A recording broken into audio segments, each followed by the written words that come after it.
Secrets hidden in plain sight. Powers that move the world in the shadows. Questions no one dares to answer. Step beyond the matrix. Subscribe. The vegans aren't going to like this one. Not only do the plants breathe, they are self-aware, they can communicate, and they even send warnings that there's a potential predator within their area to other plants who have their own World Wide Web under the soil. And they're all connecting and communicating. They connected this device to the plants that allows the plants to transmit their vibration into a speaker and hear the plants actually speaking. And when the plant is threatened or getting ready to get cut, before the cut actually happens, the plants scream.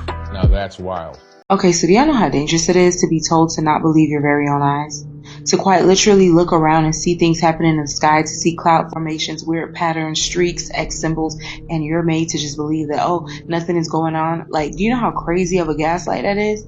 For you to know that you're seeing something that seems off, but then they're just like, no, that's not true, that's not happening, we would never do that, there's no such thing as trails or seeding. And now there are documentaries coming out on like Amazon Prime that are exposing that. There are people who have done full-on videos where they've reached out, they've done patterns of like flight logs, and they can see when things are being emitted into the sky. The fact that all of this is going into the rain, going into the soil that grows the food that people are consuming, and the fact that there was a woman who just recently did the video where she was testing out the snow, and when she put it under the microscope, she could see all types of toxins, aluminum, heavy metals, and whatnot. And this is something that's beyond our control. It's going into the water that we drink from the springs, into the water that we're showering with, that's going on our skin. Y'all, it's happening right before our eyes, and for years people have been gaslit to just be told, no, we would never do that. Mind you, they're consistently having conversations about population control, allegedly, supposedly. Like, how insane is that for years people have been told, like, oh, you're conspiring, you're just a theorist, you're just conspiring, you're crazy, oh, you must be one of those people that wear aluminum on their heads. No. Like, when you see something in the sky and you see a formation that makes no sense, you see all these streaks, and you know that's not a regular plane, what else are you supposed to think? And now they're coming out with it. There's docs, there are people advocating against it, which means it's happening. So yeah, are y'all keeping up with that? Because if this is just one thing that people have been called crazy about, just to find out that of course it's true, what else are people made to seem crazy about that they're looking into? And it's right there before your eyes, and soon enough disclosure will come out that yeah, this is happening too. Seeding, messing with the weather, supposedly, allegedly. I can't confirm or deny any of this. This is all satire, you know, for entertainment purposes. This is all alleged, but it's a very crazy world that we live in. Drop your thoughts in the comments, and if you've never heard about any of this, save this video, go look into it, come back, let me know what you think. Whatever else I find out, I'll be back. Like, follow, stay for some more tea. If you like interesting topics like this, grab your copy of 50 Forbidden Mysteries and join the private group chat. Link is in the bio. All the people thought I was capping, bro. Look at the date. January 30th. January is over with. We just started the New Year's. Like I said in my last video, time is speeding up. Each month, it's going to get faster and faster, leading up into spring equinox. And mind you, the sun is not even at its highest point right now, and time is going fast. So imagine when the sun is really radiating at its highest point in the spring, in the summertime. It's going to feel like we merging with the dream realm, because we are. We're shifting to a higher consciousness, a higher awareness. Keep working on yourself. Don't give in to the temptations. Don't hang around people that's not in alignment with your purpose. Anybody that's a distraction or anybody that pulls you away from self-development, self-love, abundance, stay away from them. Energy vampires get no energy right now. Put that energy into yourself. Put that energy into your soul tribe. Connect with your soul tribe. Right now, you should be connecting with your soul tribe more than ever. Lock in with them. Because if these social media platforms go down, you want to be able to connect with your people. Get their numbers, start a group chat. Stay in alignment with the planet. Eat clean, fat, get enough sleep, ground, connect with nature. Do all the things that's going to speed up your vibration to ensure that you're ascending with the planet. Also for the fellas, practice retention. The women too, like, practice celibacy unless you're trying to co-create or you're really trying to manifest something with your partner. Other than that, hold your energy in and use it to strengthen your vibration and to manifest. Spiritual method. This is the spirit science behind mind control through symbolism. For thousands of years, mystics have used symbolism as a way to influence reality. In nearly every ancient esoteric tradition such as Hermeticism, Vedic sciences, the ancient mystery schools of Egypt, the occult, symbols have been used as a foundational tool for encoding and transmitting spiritual knowledge. But as above, so below, everything has its duality, and elites are definitely using this in order to manipulate the masses. How? By twisting the meaning meaning of sacred symbols and turning them into icons of movements that are against humankind. For example, you most likely know this as the Nazi symbol. This actually comes from the dharmic symbols, the swastika, which is a symbol for good fortune and spiritual harmony. Same with the KKK with their white attires and pink hats. Come from capirotes in Spain and are symbols for spiritual elevation and complete devotion to God.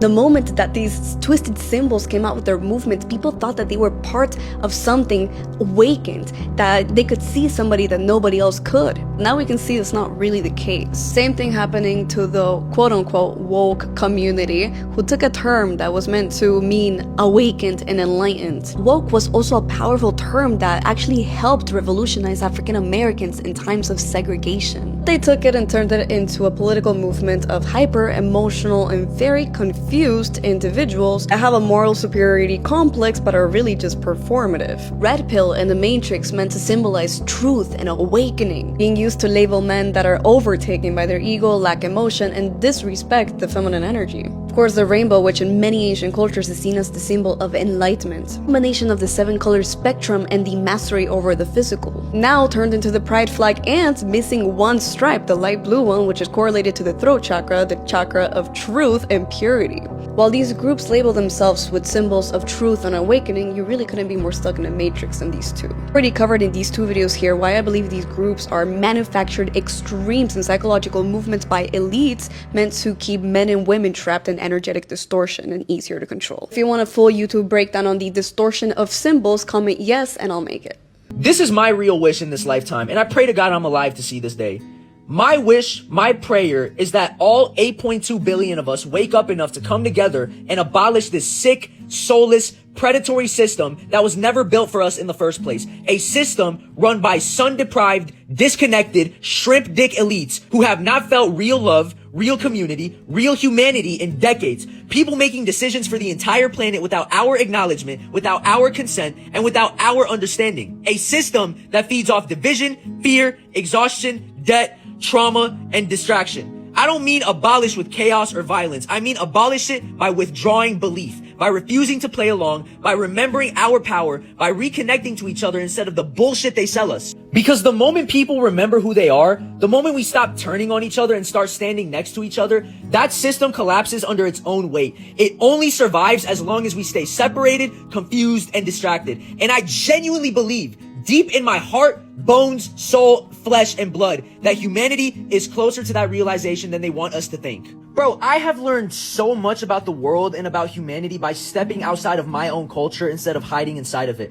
I have learned about white American culture, black American culture, Latin cultures outside of my own, Caribbean culture, Central American culture, Canadian culture, American culture in general, European culture, African culture, Middle Eastern and Arab culture, Asian culture, South Asian culture, Pacific Islander culture, indigenous Native American culture, and some of it was from books, some of it was from headlines, but most of it was from people, from friendships, from relationships, from conversations, from laughter, disagreements, shared meals, shared pain, shared growth, shared upbringing. I have had friends from all of those backgrounds. Some I still have. Some I've had in different chapters of my life. And every single one of them broadened how I understand Earth and what it means to be human. Learning about their cultures did not dilute mine. It sharpened it. And teaching them about my culture helped them understand me more. The same way understanding theirs helped me see them more clearly. That exchange, that mutual curiosity, that mutual respect, mutual learning, that's what actually connects us back to this world, back to this planet. That's how you stop seeing others and start seeing humans.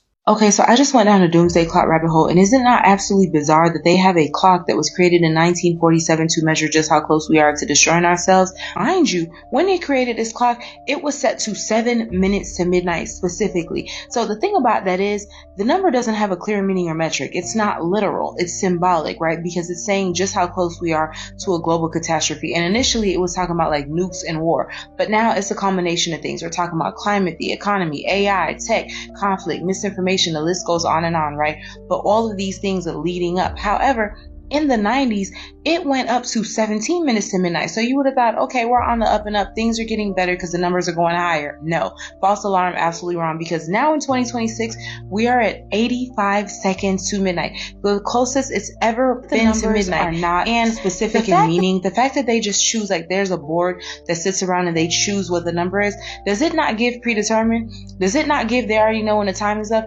And what happens when we reach midnight? Because will people already be in their underground bunkers secure? Do they already know what's going to happen? Is it just supposed to linger over our heads to know that, hey, this is getting really close and there's no turning back? What does it all mean? Who created it and why? Because they said that it was a group of scientists, and I believe Albert Einstein was in the mix in regards to this in 1947. But what do y'all think about all that? Because the doomsday clock is getting closer than ever. It's the closest it's ever been. It's at 85 seconds. And even though the number doesn't have a meaning, we're right there. It's giving TikTok. So what do y'all think about that? Drop your thoughts in the comments. If you've never heard about it, save this video, go look into it, come back, let me know what you think. Per usual, this is all alleged, can't confirm or deny any information. Definitely implore you to do your research though. And if you like interesting topics like this, click the link in the bio, grab your copy of 50 Forbidden Mysteries, and join the private group chat. Whatever else I find out, I'll be back though. So like, follow, stay. Once again, guys, hi, how are you guys doing this afternoon? Actually, this evening. Today's date is January 31st, 2026.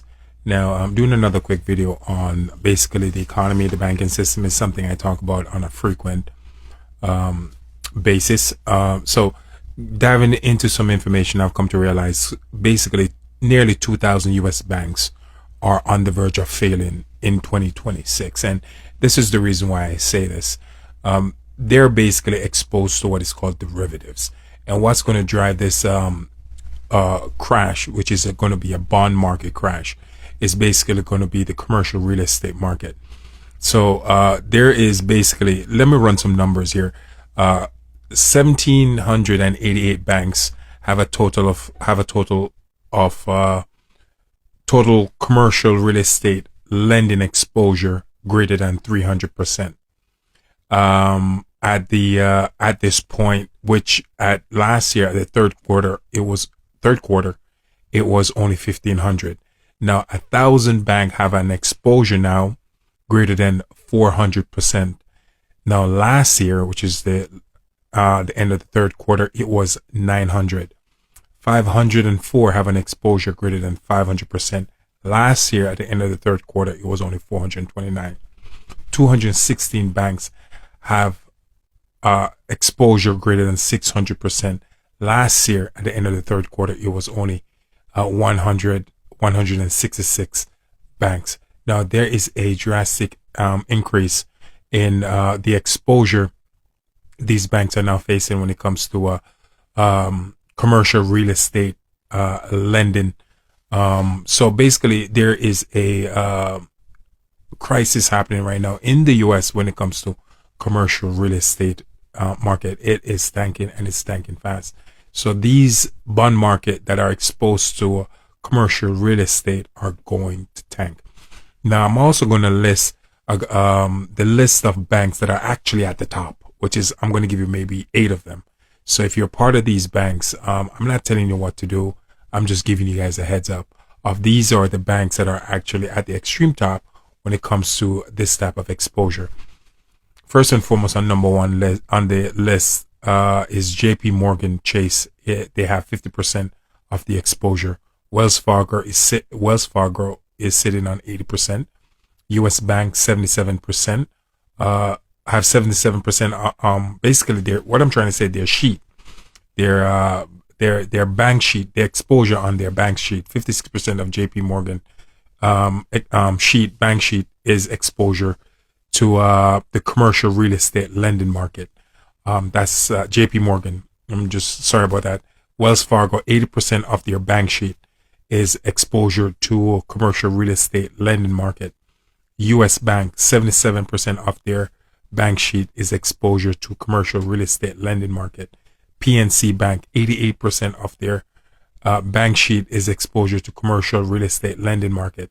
Truist Bank, 89% of their bank sheet is exposure to commercial real estate lending market. Capital One, 51% of their bank sheet is exposure to commercial real estate lending market. And TD Bank, 74% of their bank sheet is exposure to the commercial real estate lending market.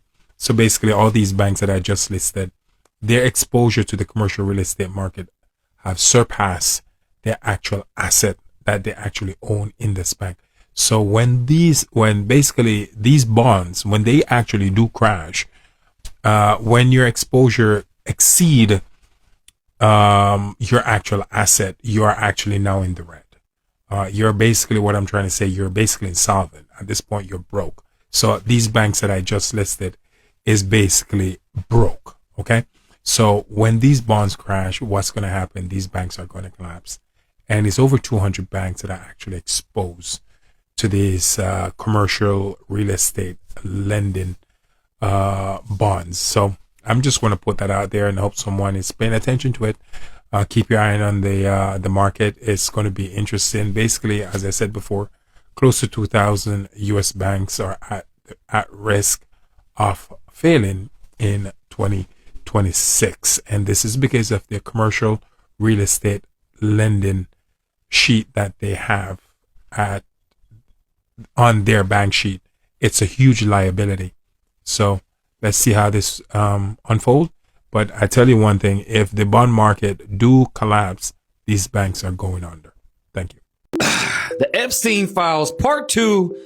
This shit gets crazy, so let's get into it. Now let's jump to the Donald Trump part, where the documents say this 13 or 14-year-old girl was allegedly assaulted, was forced to give oral to Donald Trump and bit him. Then she was assaulted by Jeffrey Epstein. Now keep in mind that they released this document, then they deleted it. Weird. It's also important to note that this was on the document as well. The complainant was spoken to and was deemed not credible. Additional research shows 3 separate incidences involving police, which requested in mandatory psychiatric evaluations. Interesting. Then we move on to Hollywood director Brett Ratner, who was seen with Epstein with a couple of girls. Don't know their ages, but it's also important to note that in 2023, he fled to Israel. And we can't look over the fact that he just directed Melania's new movie that just came out. What kind of move is this? Then we have Jeffrey Epstein getting invited to Mar-a-Lago in 2012 after Christmas, which is way after their falling out with him and Trump.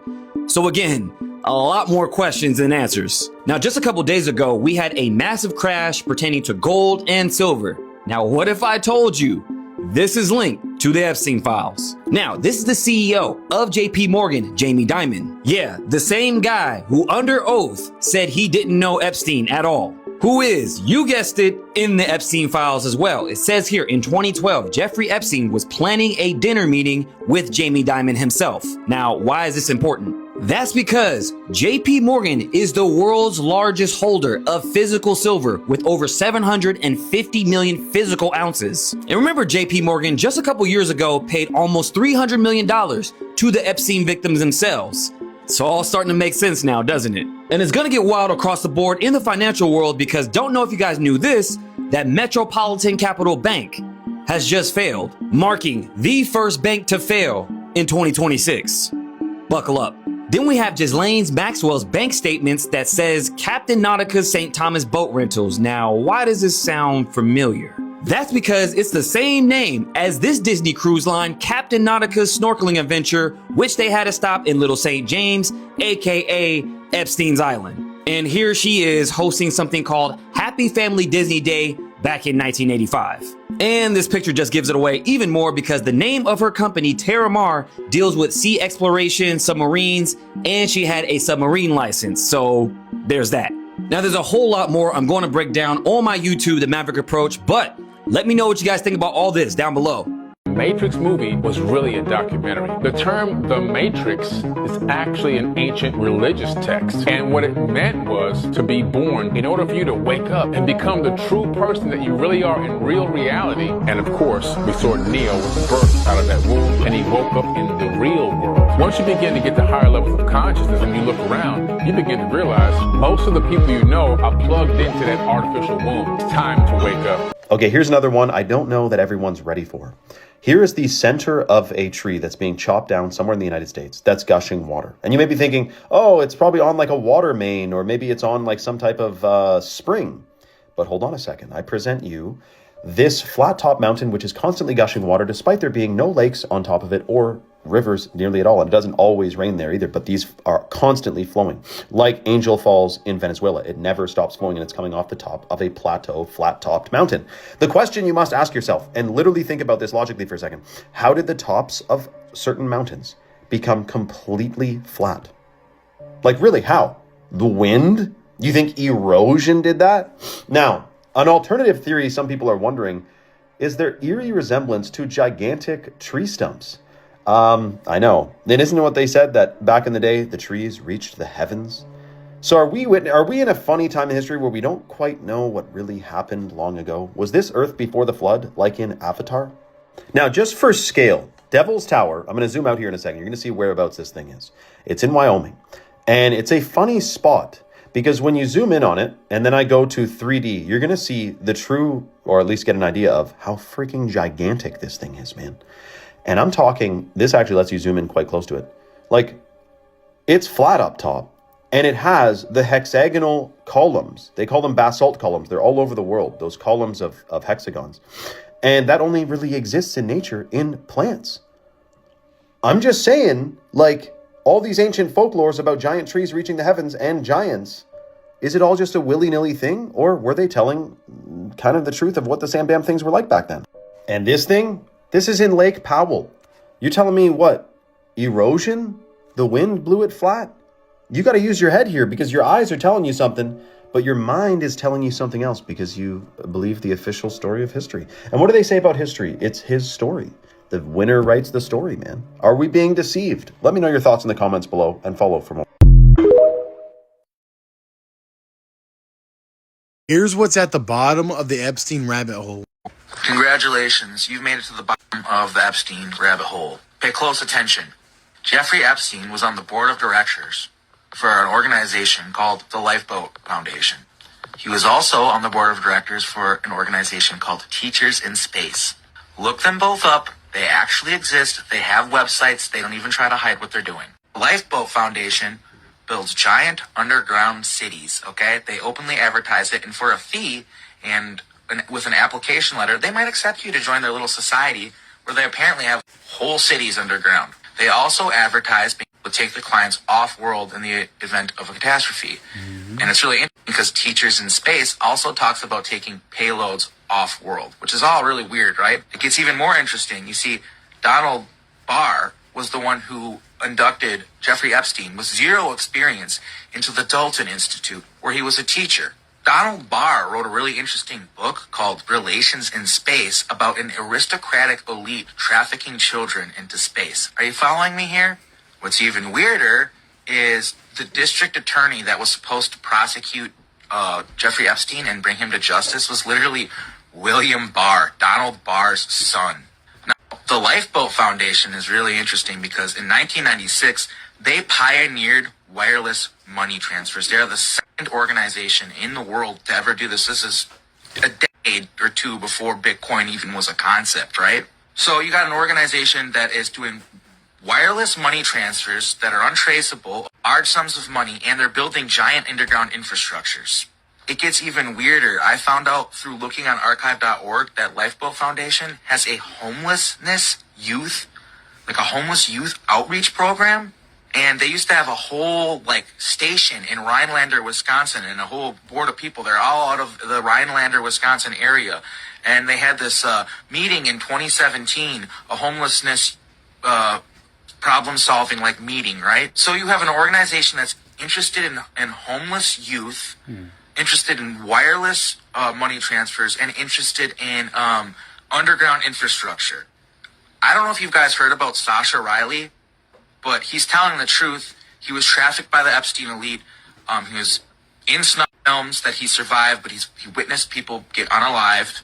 And what I'm telling you is it gets crazier. The reason why Epstein surrounded himself with a scientific elite is because he was doing human cloning and he was doing consciousness transferal and stuff like this. I swear to God, I know this gets crazy, but it's true. And what I'm telling you is he had celebrities down there. He had a cloning center down there. And I know because I was in some of these films. They're on the dark web. I'm in films on the dark web, okay? And what they're going to try to say is it's all AI. You don't know already. They released 3 million pages from the Epstein files. You have to know that a lot of people are going to be quiet today. The DOJ is saying that everything that they released today is every piece of information that they have on Jeffrey Epstein and everybody who had something to do with Jeffrey Epstein. Mind you, there are over 180,000 images, and this is for entertainment purposes only. I went down the rabbit hole. There are numerous allegations about some very big names in our country.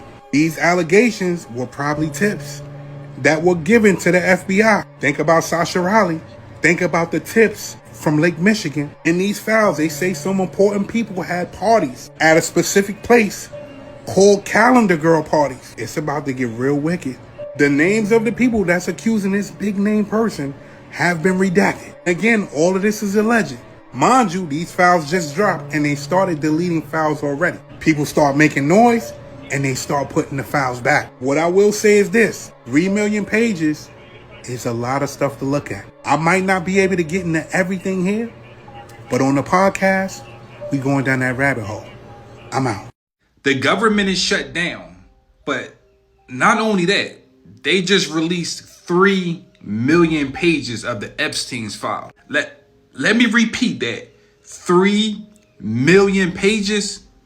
The partial government shutdown, I guess, is some top secret shit that they don't want us to know about. Anytime something really important take place, they always give us distractions so they can shift our consciousness. It's not going to work this time. 3 million pages is beyond creepy. This video is about to get a little dark and a little deep.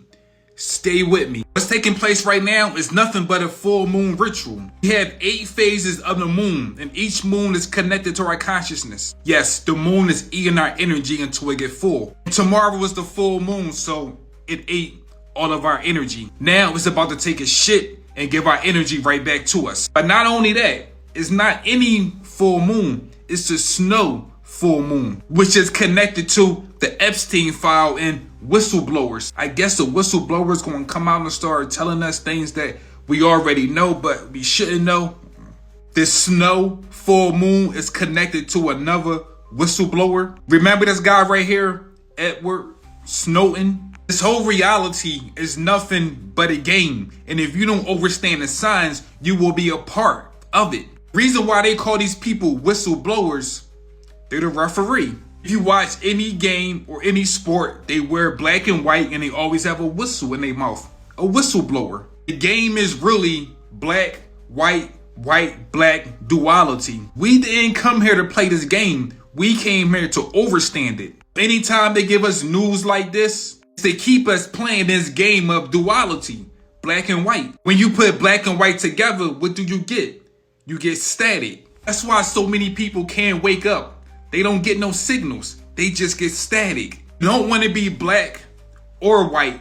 You want to be gray. You want to sit above the nonsense. Stop playing their game. Come back home and be gray, which represents in between state, wisdom, duality, and creation. We already know that the people that control this world, they are creeps.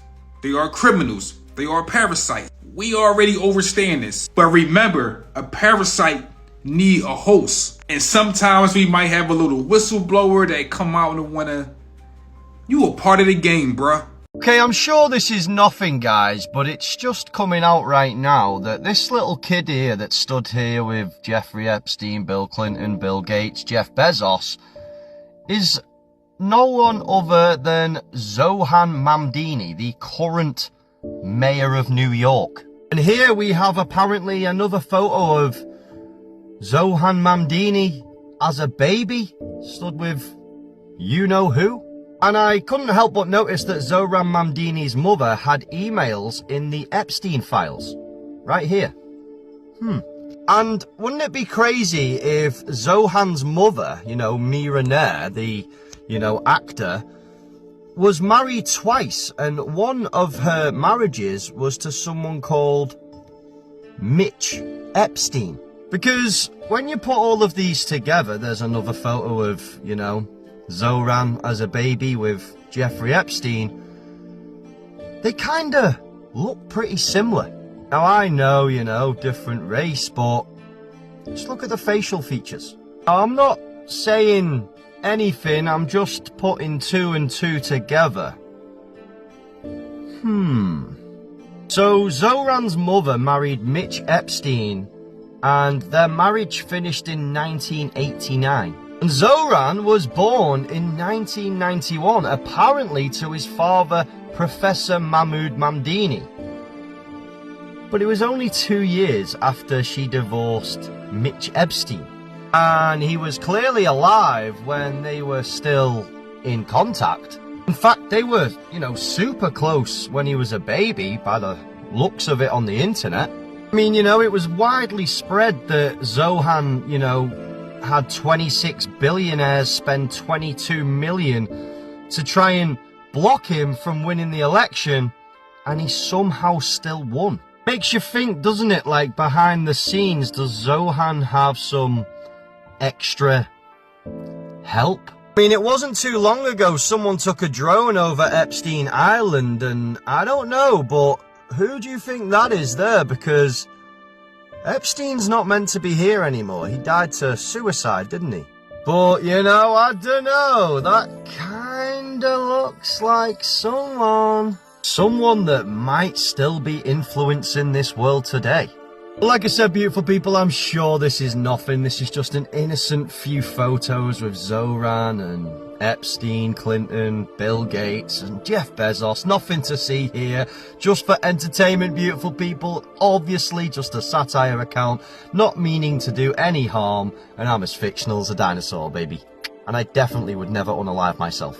I don't know who needs to hear this, but it is just numbers on an app, gang. It's not real. None of this is real. Instagram is not a real place. Twitter is not a real place. TikTok is not a real place. Facebook, YouTube, all these fucking digital platforms are not real places. Therefore, it is very critical of you to not attach yourself or your self-worth or your value or your importance to a number count on an app or to just an app in general. Self-worth is based off your existence alone. If you were not worthy of true connection and support and love, you would not exist in the first place. Your chances of existing were very slim to none. So the fact that you exist right now means that you were put here for a very, very divine purpose, even if you don't feel that way. We live in a world now where people wake up and the first thing they do is check a screen to see if they still matter today. Dog, these platforms were never built to measure your worth. They were built to measure attention, to monetize insecurity, to keep you comparing your behind the scenes to somebody else's highlight reel until you forget what silence even feels like. A number goes up, you feel relief. A number goes down, you feel rejected. And nobody told you when you signed up that your nervous system would start confusing engagement with belonging. That is conditioning. We've got people out here feeling invisible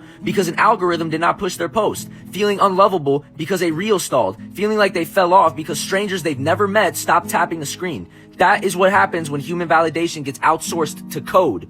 Y'all are being programmed to perform instead of exist, programmed to package your personality, programmed to turn your pain into content and your joy into proof, programmed to believe that if nobody reacts, nothing happened. But real life doesn't work like that. No moment you've ever had that changed you, the real ones, the quiet ones, the ones that cracked you open or saved you, came with a like button. Nobody clapped when you survived something that almost took you out. Nobody shared the night you cried yourself back together. No follower count went up when you chose to stay, to heal, to grow, to not become bitter. And yet those moments mattered more than anything that ever trended. We're living in a time where people know their analytics better than they know themselves. When somebody can reach millions and still feel alone, and somebody with a tiny circle can be deeply held, but we act like the first one means more. It doesn't. It never did. Your value was not assigned by an app. Your value existed before the app, before the internet, before language, before anybody could name you or rate you or misunderstand you.